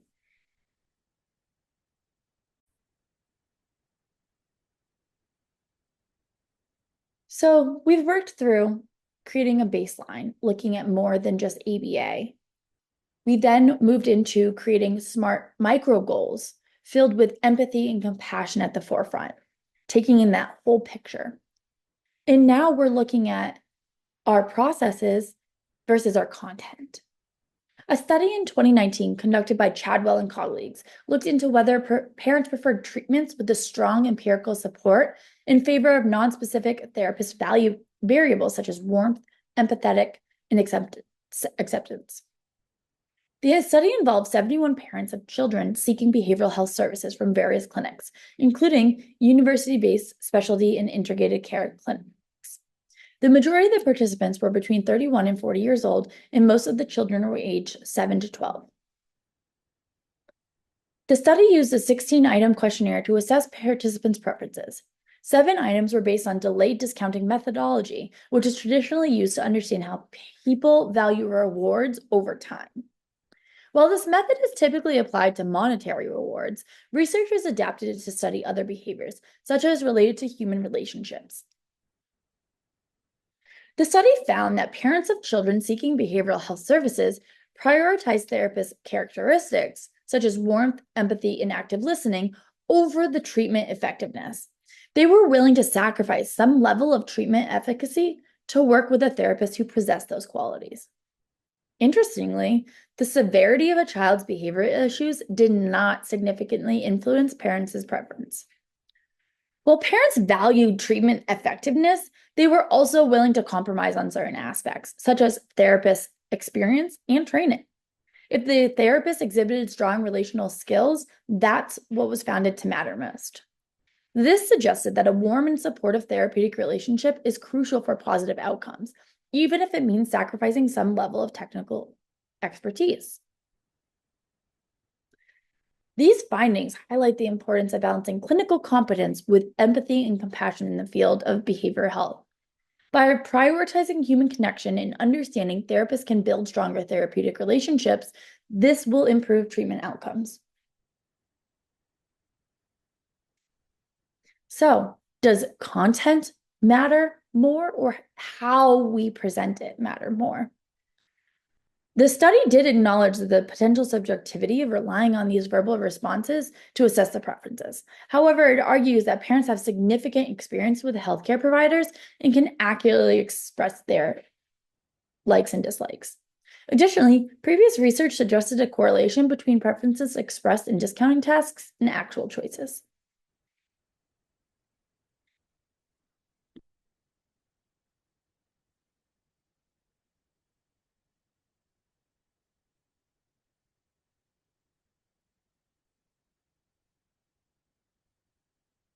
Presenting the training as one piece. The data is the cornerstone of applied behavior analysis, but it's only valuable when it's understood and meaningful. I used to struggle with collecting meaningful parent training data. It felt like a chore and often didn't accurately reflect the progress I saw in families. Additionally, data collection can often feel overwhelming, tedious, and too much to do, especially for parents. To make data collection more manageable and meaningful, I implemented a few new strategies. I simplified data collection methods. Instead of complex data sheets, I use easy-to-use tools like homework calendars with simple checkboxes. This allowed parents to quickly record progress without feeling too burdened. Additionally, I integrated skill-building activities into daily routines, such as games, meal times, and bedroom routines, so it didn't take too much out of their normal day to complete the tasks. When these strategies didn't work, I adapted the approach to incorporate data collection during pickup and drop-off times when a therapist could actively observe the behaviors.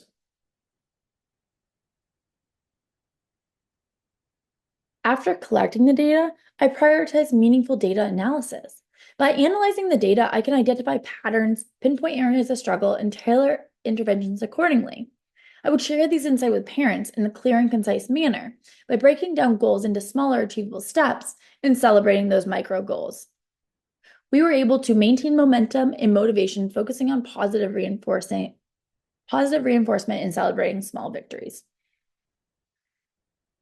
But visualizing the progress in a meaningful way was also crucial. While line graphs can be informative, they may not always resonate with parents. Recently, I was at my daughter's parent-teacher conference, and they showed me her first quarter report card. When we reviewed it, they showed me how they utilize competency-based scoring to monitor progress and not on percent correct. I took this ideology and paired with the grid system the VB map used to create a template that fosters progress through building on foundational skills. That visual representation provided a clear roadmap for parents, showing how each small step contributed to overall progress.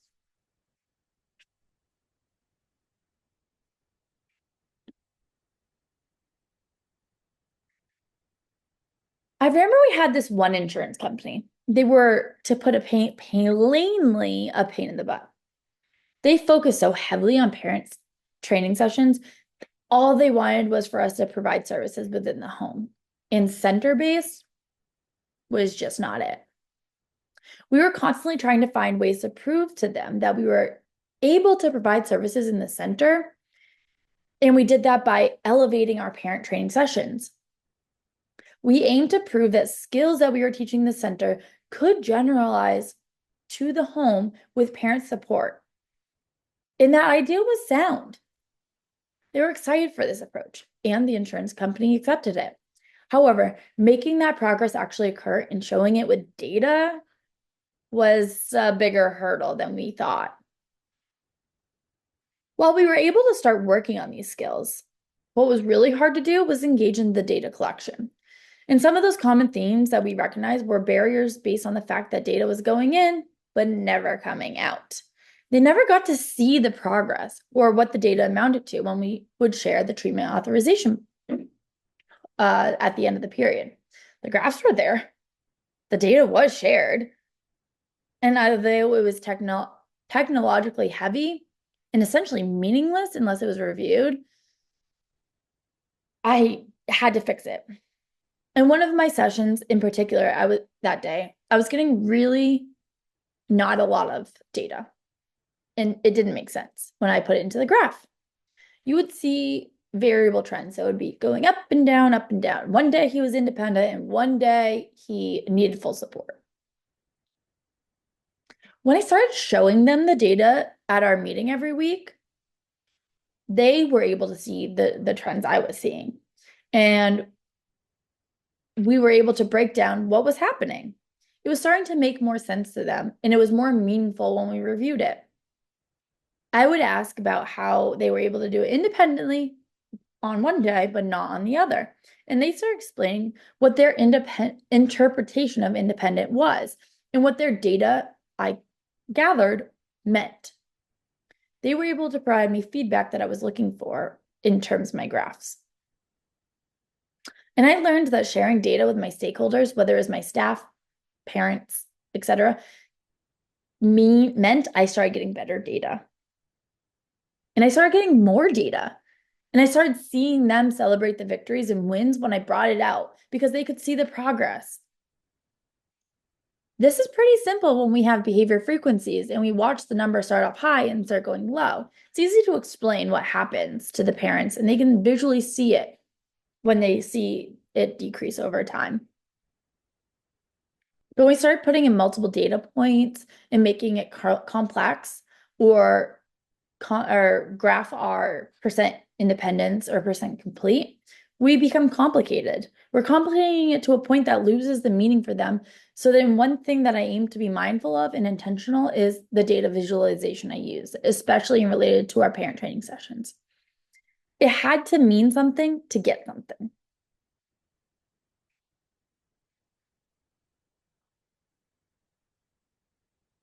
We know that data drives our field. Some say it's the single most important factor in decision making. However, what happens when we aren't getting data or not getting valuable data? I found it often stemmed from the stakeholder not understanding the importance of the data, for lack of better words, the fruit of their labor. Stakeholders may lack the time, technical skills, or understanding to interpret data effectively.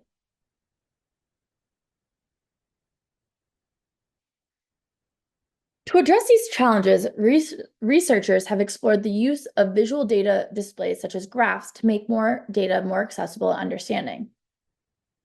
The researchers, Alverson and Yamamoto, typically looked at how to design effective data displays that cater to the specific needs and preferences of different educational stakeholders. This study aimed to fill the gap by investigating the preferences of teachers, administrators, and parents for graphical data displays. Researchers conducted a study to understand the preferences of key stakeholders, such as teachers, administrators, parents, and how they would use it in special education.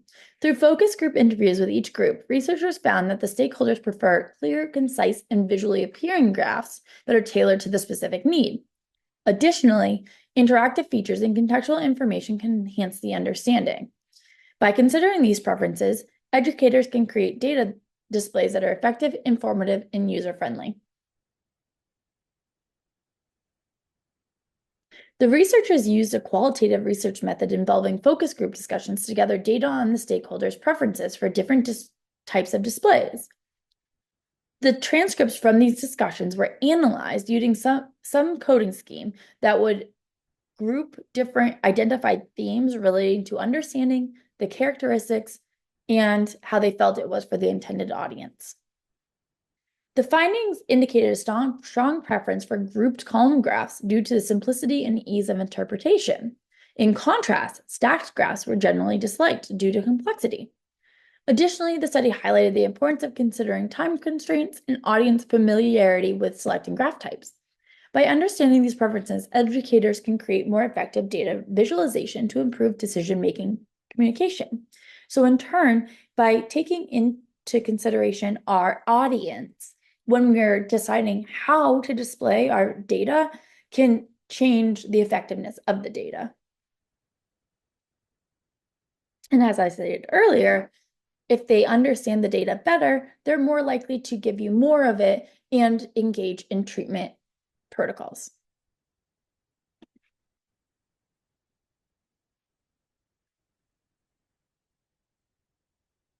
Something that's not talked about often, especially when it comes to upper management or supervisors, is mastery and transitioning out. Oftentimes we hear that we can always find something new to work on. And I mean, it's essentially true. I personally have always came from the mindset that I am trying to work myself out of a job.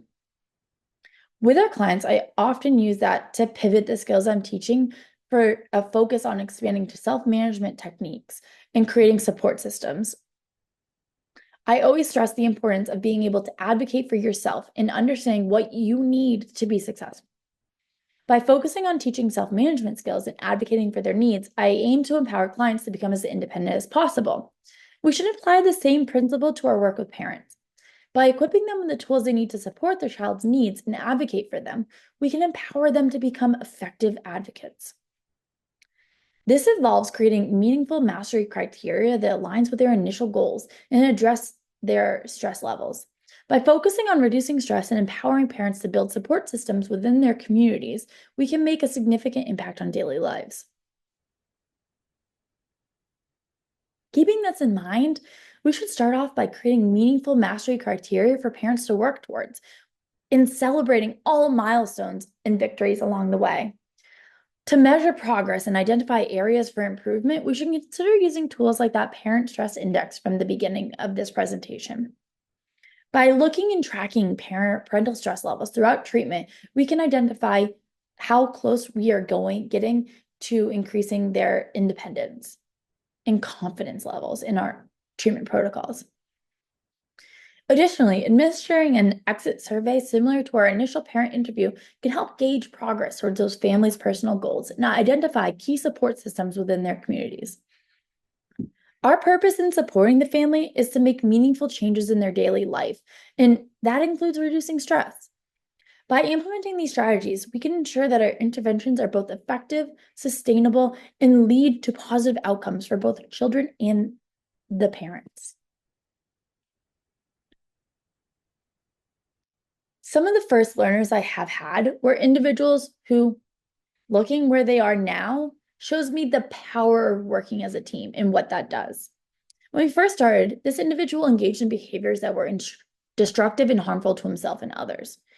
He had no functional communication. He would destroy a room in a second if his needs were not met. This was the first time I was exposed to parent training sessions, and probably the only time I found them extremely helpful and beneficial at that stage in my career. It also helped that this parent was so desperate for support and help and was the biggest advocate for her son, and she sought out parent training weekly. She engaged in services more than I saw a parent do at this point. Sessions would be in person in the center, minimally weekly, and often include the client's little sister and the mom. We would work on play skills, communication skills, and how to respond to behaviors. We sat with her, heard her concerns, and heard her stories of different crises at home. We would work on those necessary skills in the center and report consistently on our feedback, sharing videos and different behaviors that happened and how we responded throughout the day. Throughout the 3 years I worked with this client, we saw him make leaps and bounds. He became a little boy who was extremely social. He loved to make people laugh by telling knock-knock jokes, which is how we taught him to gain positive attention. He was sweet, caring, charismatic, and we got here through the hard work, and I credit that mainly to mom and the rest of the family. I remember when it was time for him to go to school. Mom was so nervous. She wanted to pull him out and homeschool him so he could stay at our little clinic forever. And while we loved him so much, and it was possible, he didn't need it. It was time for him to go show the world what he had to offer out of the safety net that we created for him and created for mom. We had to show mom she had the confidence in herself to continue being that safety net and advocate for him. Graduation is a time in which we draw a chapter to its end and open the door to new beginnings, and those beginnings can be scary. One strategy I observed my supervisor employ was helping families establish support networks. This involved facilitating the formation of parent groups so parents could share their experiences and challenges. However, the possibilities extended beyond these informal groups. There were organizations like Special Olympics and Best Buddies and different educational advocates that could offer opportunities for families to connect and support each other. Additionally, there were social media platforms that provided a safe space for virtual communities and also an area for event information. We tried to set up supports for our families for continued efforts so that the new beginning was less scary.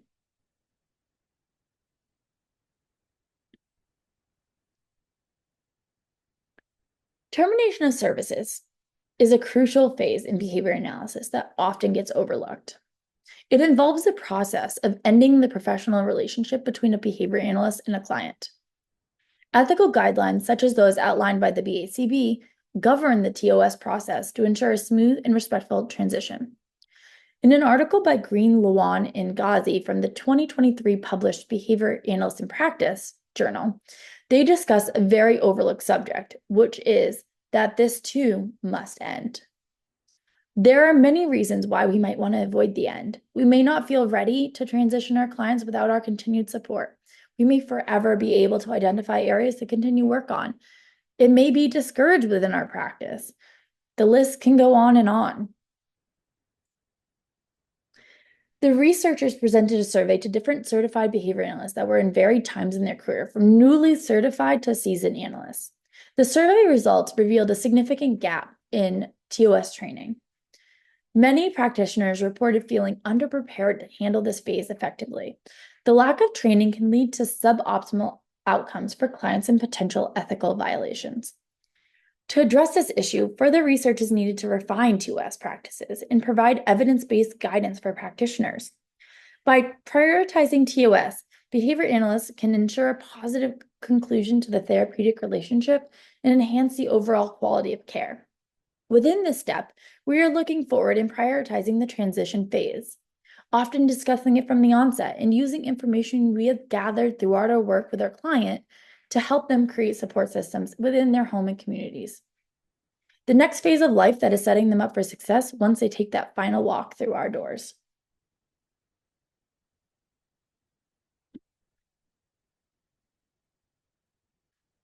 You may recognize some of these concepts, but the real difference lies in our ability to personalize.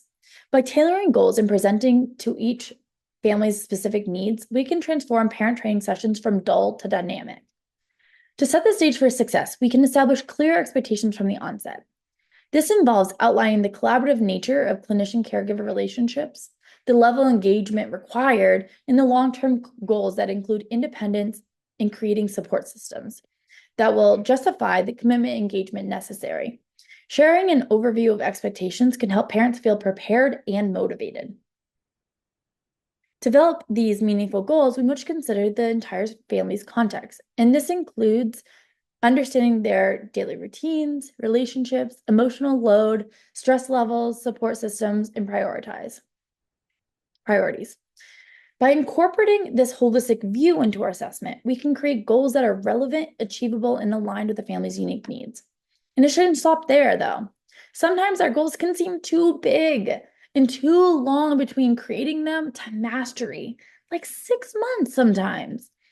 Think about breaking them up, smaller, quicker to achieve, and to increase the motivation and engagement for our parents.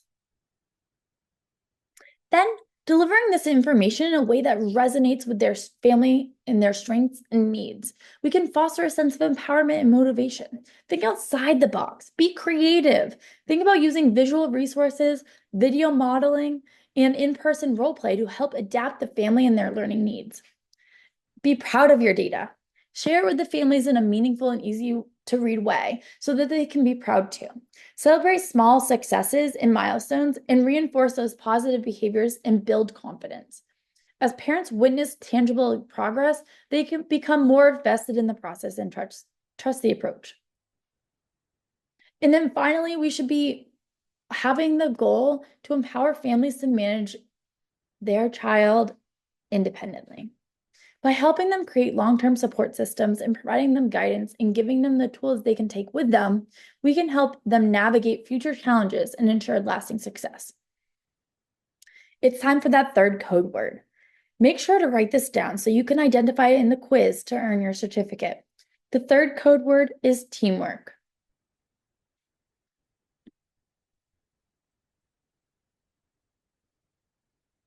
My career recently shifted from working with autistic children in the clinic to supporting adults with intellectual disabilities in homes and communities. This change was a big adjustment. I went from primarily working with parents to collaborating with court-appointed guardians, home care providers, and long-term advocates. Many of my clients had been with organizations for over a decade, far longer than me. I was the new kid on the block. Although parent and caregiver coaching and training wasn't required as part of my job anymore, I quickly realized it was the most crucial piece. These adults often showed fewer challenging behaviors than the children I was used to working with, making it harder to pinpoint triggers and opportunities for learning. I found that focusing on working with the home care providers was key. However, I encountered a significant barrier. Many providers didn't seek the clinical support until a client's behavior reached a crisis. They felt thrown into a situation that they hadn't signed up for. Most recently, I had a home care provider reach out for support for a client who began to engage in high rates of refusal. When it was time to go out into the community for his day program, he would stay in home pacing. He'd refuse to get his shoes on and go outside. If he was asked too many times, his behavior escalated to self-injurious behavior. I found that every time I came out to observe and support them through this, he would never engage in it. His transitions, although a little slow, happened without engaging in any behaviors that were challenging. I had to think outside the box. I had to address and create a more comprehensive approach. I started by trying to deeply understand the client's life, including their routines, behaviors, and support system. This involved detailed interviews with providers and the guardians. We would focus on the impact of behaviors on both the client and the provider. And I was particularly mindful of provider burnout and stress. But teamwork was essential. I had to gather information from everyone involved: providers, day staff, guardians, program managers, everyone, to get the complete picture. One provider expressed how much she appreciated being directly asked about her daily experiences and challenges. From this information, I was able to identify several key factors that led to this behavior occurring, although I still hadn't had a chance to observe it. I learned from staff that when the weather got colder, he had a harder time leaving the house. From the provider, they explained that if he comes home after going to the community, he's not going back out again. And from observing staff engaging with the client, I noticed several key behaviors that the client exhibited, including increased stereotypy and extended verbal processing time.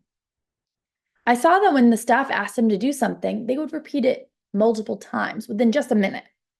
And both staff would say it at the same time in different areas. Putting all this information together, I was able to identify that he was overstimulated and he needed extra time to process. He needed his schedule supported and using first then language to help move through non-preferred activities. These were key antecedent adjustments that helped set him up for success. And by working together, we developed goals that reduce the burden on the provider while supporting the client.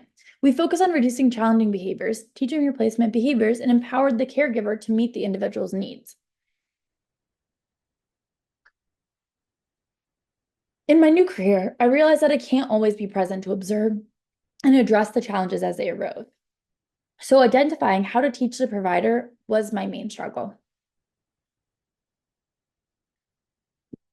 I had to focus on making my time intentional. I provide tailored training to the home care providers, emphasizing on universal supports and environmental modifications. I used clear instructions, modeled effective strategies, and provided opportunities for practice and feedback. I used video modeling of techniques like first then and providing choices. I also focus on important parts to model in person, including providing direction and waiting to allow and process before presenting demand. I wrote up key points on a visual chart and put it up in the home as a quick reminder so that I could support them easily with visuals. I asked them to take videos of the client engaging in the behavior so that I had something to go on since I wasn't present when it would occur. This approach shifted the provider's perspective on clinical services from supporting in a crisis to being proactive. And this in turn increased their engagement. Seeing the real data on their progress was particularly impactful. One provider who diligently tracked 2 target behaviors was deeply encouraged when I presented her the data in a user-friendly graph. It provided concrete evidence of the positive impact she was making. We celebrated small victories like taking out the trash and going to the store rather than solely focusing on participation in a structured day program all day. This transition to adult services had reinforced the importance of individualized interventions. There's no one-size-fits-all approach.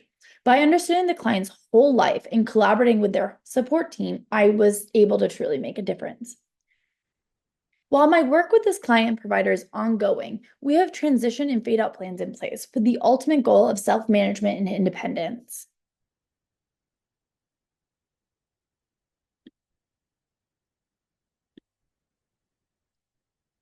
Reviewing the framework steps in this presentation, I've broken down key concepts to support and increase engagement during parent training sessions.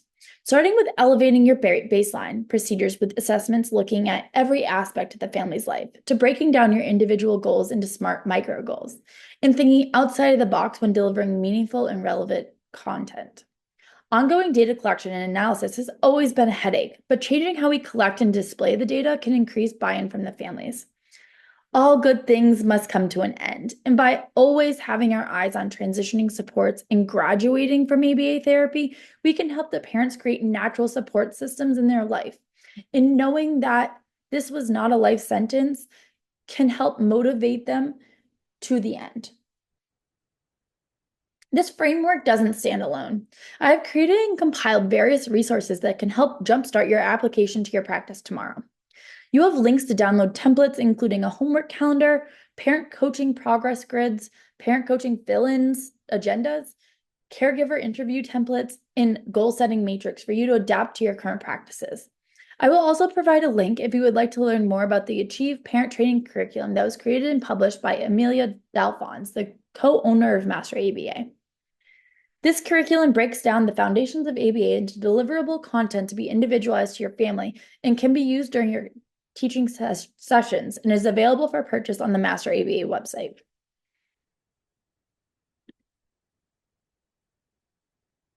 Many of you are currently in the middle of your client's journey with established processes and goals.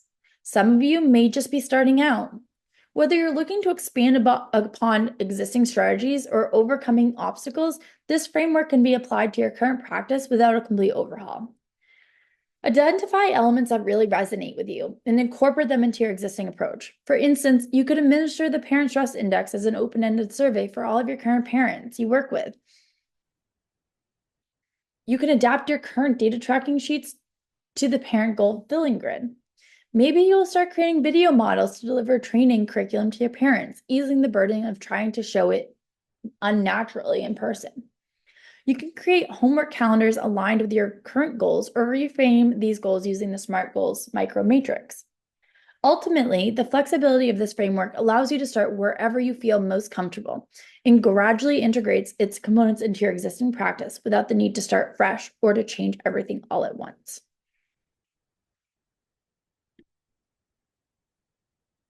And we understand that increasing parent engagement is a gradual process. Many barriers hinder progress, making it difficult to know where to start. By taking the time to participate in this course, you've already demonstrated your commitment to improving your practice. I hope this course has reignited your motivation to implement these strategies and share them with your team. By sharing this knowledge with just 2 people and them sharing it with 2 more, we can create a ripple effect that will significantly impact our field. By adopting a family-centered approach in addressing parents' real-life challenges, we can encourage greater engagement. However, this requires consistent effort on our part. We must prioritize parent training and make it an integral component of our services. I'd be happy to answer any questions you may have. Feel free to email me at ctbehavioralsolutions@gmail.com or add a comment below to connect with others. Contact supports@masteraba if you need any technical support. And that wraps it up for today. I hope you walk away with the tools you need to elevate your parent training sessions to be more meaningful and engaging. If you're watching this for CEUs, you will need to complete the quiz for this course in the Mission Accomplished lesson. You will need to enter your BCBA number in that form. There's a brief survey in that form. Please take a minute to complete it and let me know what you thought of this course. It helps me improve the further courses that I offer. Thank you for joining me today, and I will see you in the comments.